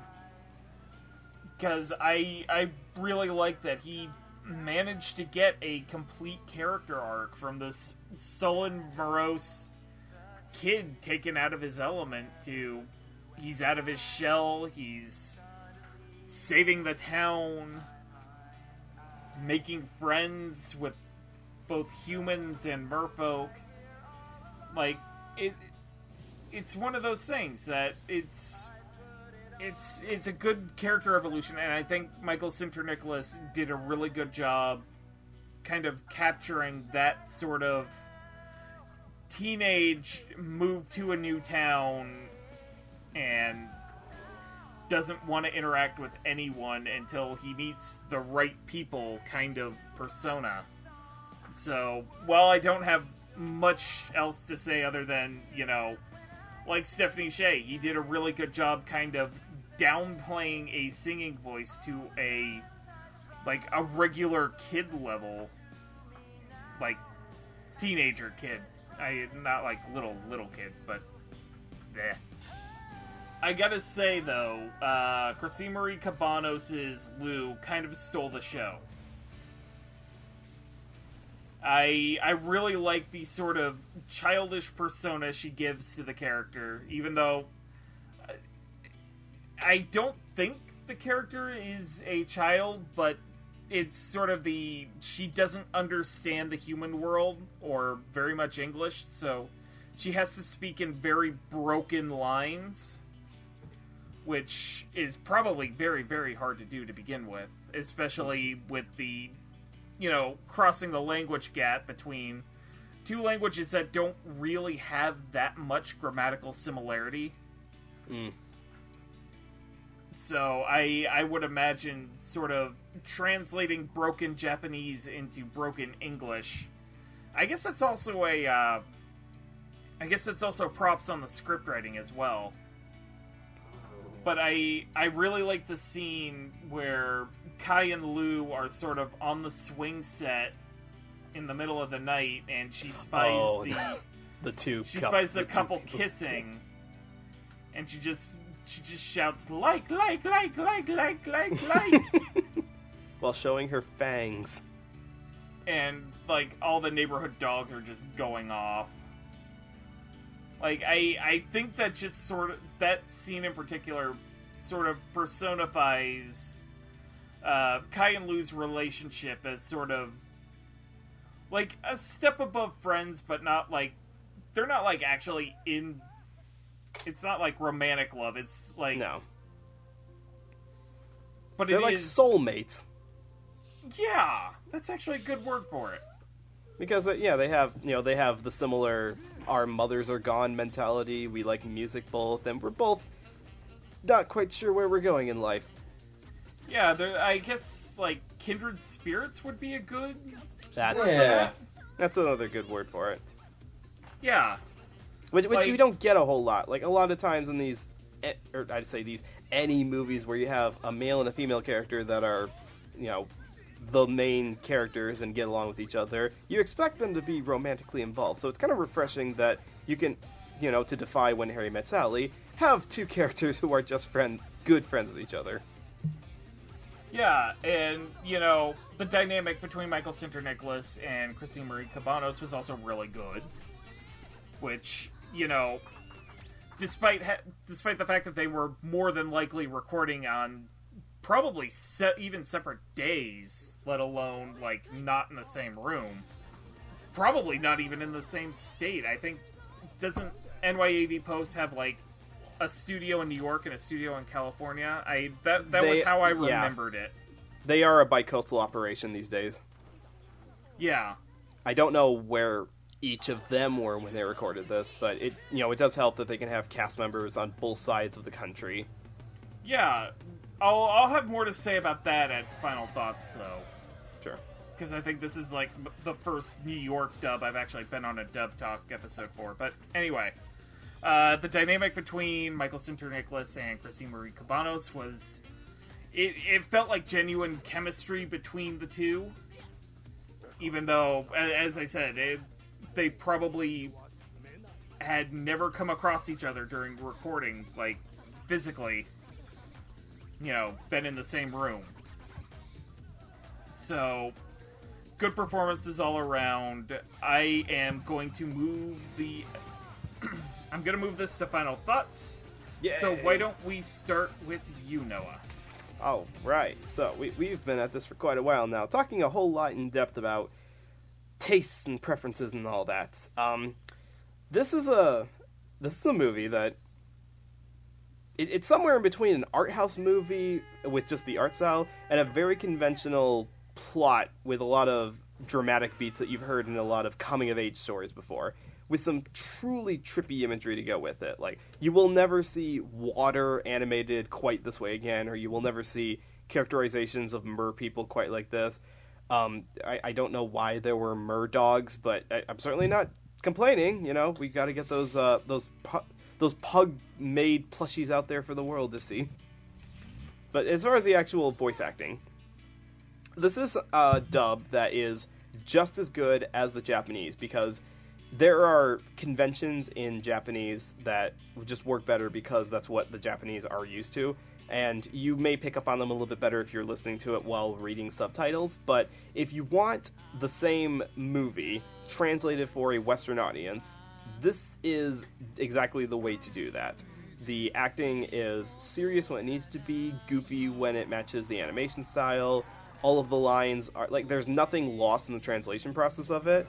And when it needs to be fun, it is very fun. My problems with the plotting or the crammed plots into a single movie is not a detriment to the voice actors themselves. If anything, it's a compliment that they could still make a really good English dub of this with as many scripting problems as there probably were with the actual making of the movie. So I can say, yeah, 1.5 thumbs up for the dub. It is just as good as the Japanese. And the only other way I could make it slightly better would just be to lean into the even more over-the-top scenes when the plot allows it. So, passing the microphone along. Okay. Amon? Yeah, no, I enjoy this dub a lot. I like this movie a lot. I think, as we mentioned, it's not bereft of flaws. It is not perfect, but it's imperfect in ways that I often find very charming. So that's not. It's not it doesn't really like knock it down in my eyes that much, and I thought this is a very appropriate dub for it. I do agree they maybe could have gone a little cartoonier, but there's also a part of me that likes that the dub doesn't go too much and it doesn't go too far, and it is a little bit grounded, just because I feel like there's a strong emotional through line to this movie that I think works really well, and a part of me worries that might get, you know, if they went like really over the top, it would definitely get watered down, and there's a part of me that feels like even if they aired on the safe side a little bit, I think they did a good job of preserving that aspect of it, because I feel like, you know, a version of this where, like, I do not feel as moved at Kai's grandfather finally meeting his mother again after, like, an entire lifetime of thinking she was dead would be sad. That's a nice moment in this movie. But yeah, no, I think on the whole, like, there are a lot of strong performances. I like this adaptation. I think this is a well done dub for a very, like, interesting, messy movie. Okay. Itchy? For me, when I originally watched this movie, I loved it to tears. Like, the ending always gets me just right in the feels, where I am just a waterfall of just water from my face. And even now, even watching it with the new dub and everything, it actually still gets me to cry a lot, because the animation itself is, like, so good that even if the dub that I think is a little subpar, like, not as memorable as I would hope, it still gets me, it gut punches me right in the right spot to get me to just love this movie all over again, and I would watch it anytime, whether it's the dub or the sub for this. So, this was a movie that I ended up flying, what was it, like 2,500 miles to be able to see? Yep. But I would fly 20,000 miles, and I would fly more. Yeah, I flew 2,500 miles to see this movie. Like, I have Yuassa's autograph on a ping pong poster that I have yet to hang up, because I have no idea where I'm gonna put it right now. You gotta frame that sucker. Yes, I know. I have a frame, and I just need to, put it up. But anyway, that wasn't the that wasn't the one he was giving away at the signing table, right? That like you No, brought that. I had won that ping pong poster from a contest Funimation had set up. Ah, that's right. Because I remember you showed us that before we'd even gotten in line, and we were like, "You need to go first." I think we made you go ahead of all of us when it came to getting signatures from Yuassa. Yeah, I really like the works of Masaki Yuassa. They look nothing like anything we typically associate with Japanese animation. In fact, I would go so far as it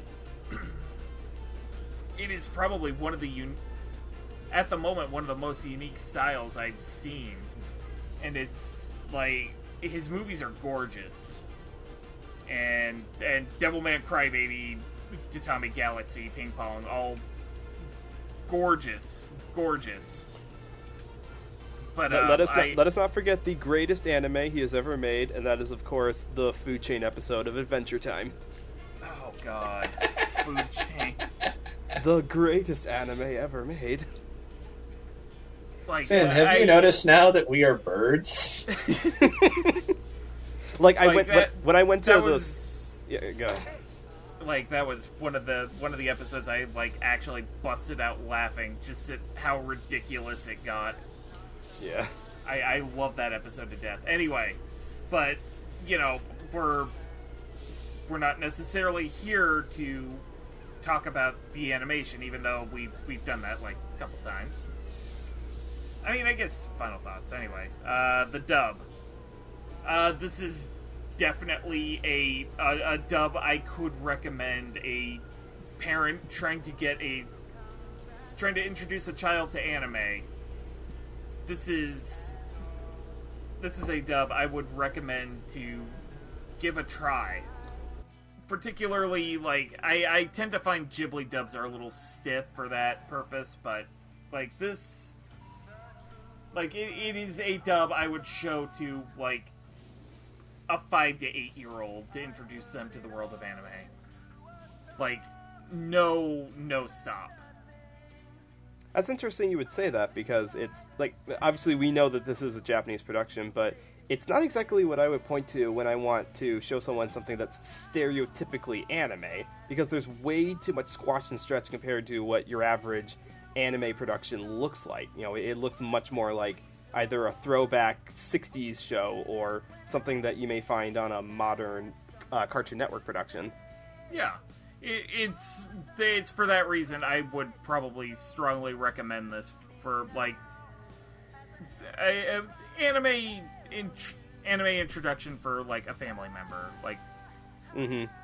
A nephew, a niece, a son or daughter, or even older parents, because this does give off a similar vibe as cartoons of an older era. True. Yuassa did say in an interview that the target audience when they were making this was teenagers, but more leaning towards an adult audience. But dub's great. I would definitely recommend this to a wide range of people. Solid work, great film, good job all around. Speaking of great job all around, we have effectively been keeping this podcast going for longer than the duration of the movie itself. Woohoo! Jeez Louise. And you didn't think we could do it. I was wrong. You doubted. Dead wrong. That's alright. So it's a nice compendium to the movie itself. Alright, so if you'd like to check out Blue Over the Wall, it is available on Blu-ray and DVD via Shout Factory. Nope. Well, via G-Kids. Well, Shout Factory is distributing. G-Kids has a license, and Shout Factory is basically putting it out for them. Yeah, but I'm just saying that because if your average person is going to go to the store or anywhere to look for it, you're going to notice it by the distinct G-Kids packaging. True. G-Kids has that very distinct logo on the spine with the title on the top half and then the characters on the bottom half. It is also available to download digitally, basically where you would purchase... Basically where you would purchase films. Amazon, Google Play... I would assume Apple, but I don't have, like, iTunes or an Apple product in front of me to check. And it is also available for, like, pay to rent on YouTube. So if you're not willing to plunk down for a Blu-ray, there are definitely options out there for you to check out. And if you would like to check out more from us, why don't you point your browser down to the bottom of the screen, hit that subscribe button, ring the bell, do all... smash that subscribe button. No, we got to keep within, like, the theme of the, like, we want you to go ahead and musicify that subscribe button. Every time a bell rings, the Spaceman Hardy gets his chicken wings. There we go. And we also have a Twitter, a Tumblr. We're probably going to be doing something with our Twitch by the time this episode comes out, or, like, the week after. This episode's timed around AB, so we'll probably be, like, doing a Twitch stream or something.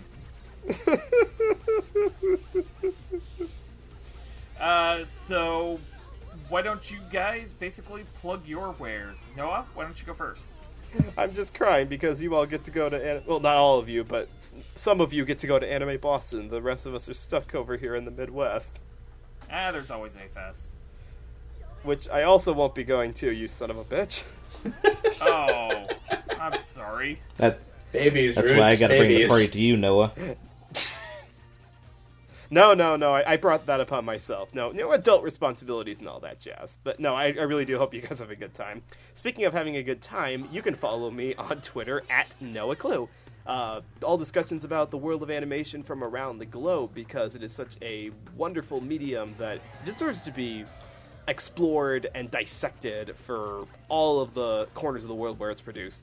And I also have a YouTube channel, which is Journey Traveler. Considering world events about to rock my world, and that being the birth of a new child at the end of May, I probably won't be able to do very much with that channel for a time being. But it's there, and as long as YouTube doesn't take it down, I will continue to hopefully do something else with it, all tied into animation. Awesome. Amon? You can find me on Twitter at AmonDuelUS. Duel is spelled with 2 U's, where I talk about movies and music and comic books. You might see me talk about me rereading through Dragon Ball after many, many years. Guess what? Dragon Ball is very funny. I don't know if you know that. There's a joke about how Krillin doesn't have a nose, and it might be my favorite thing ever. Dusty song. Dusty Oh, yeah. song. Dusty song. So before I get to that, side note, since I didn't bring it up, the music in this movie is great. Yeah. It is making me really wish that someone had picked up the mantle Geneon had as being like the only company putting out official like anime soundtracks in this country. I would buy one in a heartbeat. It's great. But so for my song, I thought I wanted to find something that fit with both the sort of the fun sort of 40s swing time stuff that a lot of the dance scenes are set to, and also the more like kind of modern make it on your laptop by yourself thing that Kai likes to do. And there's a genre just like that. It's called electro swing. It's great. I love it a lot. And to give you a taste of that, if you would be interested, I recommend the song Silent Snow by Parov Stellar, who are French, I think. I'm not actually sure. I never know who's behind any of these bands. They're all kind of semi-anonymous men with laptops. I'm sorry, Parov Stellar are Austrian, but anyways. Itchy, why don't you plug yourself? You can follow me at Itchynator, where I will just basically retweet art, retweet stuff my girlfriend talks about her bougie life. And hopefully, if City Hunter Shinjuku Eyes ever gets licensed here, I will actually do a year of City Hunter where I will be blogging about all of City Hunter, because that is how obscure and BS I am about this. Can Nice. you even get City Hunter anywhere? Like, is it streaming it? The original City Hunter streaming anywhere? No, but there are It is- DVDs out in the wild. And I own them all. Of course you do. This sucker owns the original Macross, and you will have to pry them out of his cold, dead fingers. And you can find me on Twitter at Roots of Justice, where I mainly just retweet cute animal pics, sometimes talk about, like, general fandom stuff. It's a good time. You should come check it out. I also recently built a computer that I hope to be using for, like, YouTube projects coming soon. Speaking of which, this is actually the first episode that is recorded using said computer. Woohoo! Fancy. And if all goes according to plan, it will also be edited on the same machine. And that will also be the first. Yeah. So there's, like, I'd smash a champagne bottle on this, but it's like, I spent a lot of money on it, so I'm not going to do it. No. It seems like a waste of both the computer and the champagne. Yeah. Well, it'll be like that scene you get in comedies where they do that to a nice boat and it just punches a hole in the boat and it immediately sinks. There's a Mickey Mouse short from 1934 that did that. Alright, with that, we are officially done. Yay! Yeah. Go watch some more animation. But, yeah, this was a great time. 4 guys getting together, talking about a great movie. And follow your dreams. Don't let the fish market get you down. Just remember, it's all in the processing. It's always in the processing. Otaku on there, Dubbas. Aloha. Good night, nerds. And the night is short. Stop. Roots, whenever you talk about your old computer, it's like that joke they have on, like, old sitcoms where they talk about one of the characters' cars, which is just, like, an unfathomably nightmarish piece of technology. It's like the teacher's car from Azumanga Daioh. Not the Yukari Mobile. You bet the Yukari Mobile. Look out, mister! Look out, old man! I'm sorry for everything I've done wrong! Not sorry enough.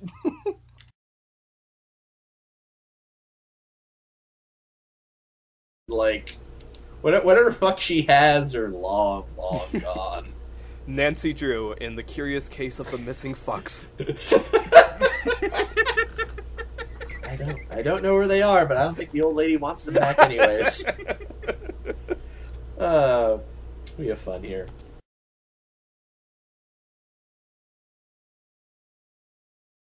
Oh, sorry, hang on. I got something I gotta close. Let's go. Did you forget to close your umbrella?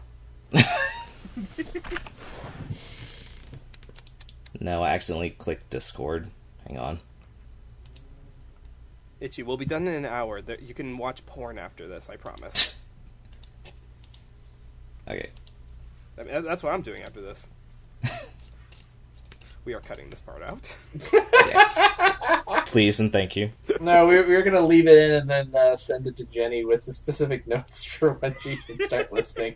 Look, I've already just to be pointlessly mean. I mean, you could. I mean, it'll make her love you even more because, like, oh, I can trust these guys to rat out my husband. Those are good buddies. I'm perfectly happy having a nice relationship with your wife, but I feel like it should not come at the expense of you, my friend. That's Megan's entire relationship with Jennifer. She was a goddamn rat throughout the entire A-Fest. I ain't no snitch. I know what they do to snitches. I've seen a crime movie. They get stitches. Oh, you bet. Do you think I should get some protection? Just call us if you need anything. Hey, Aman, you bitch! I ain't do nothing.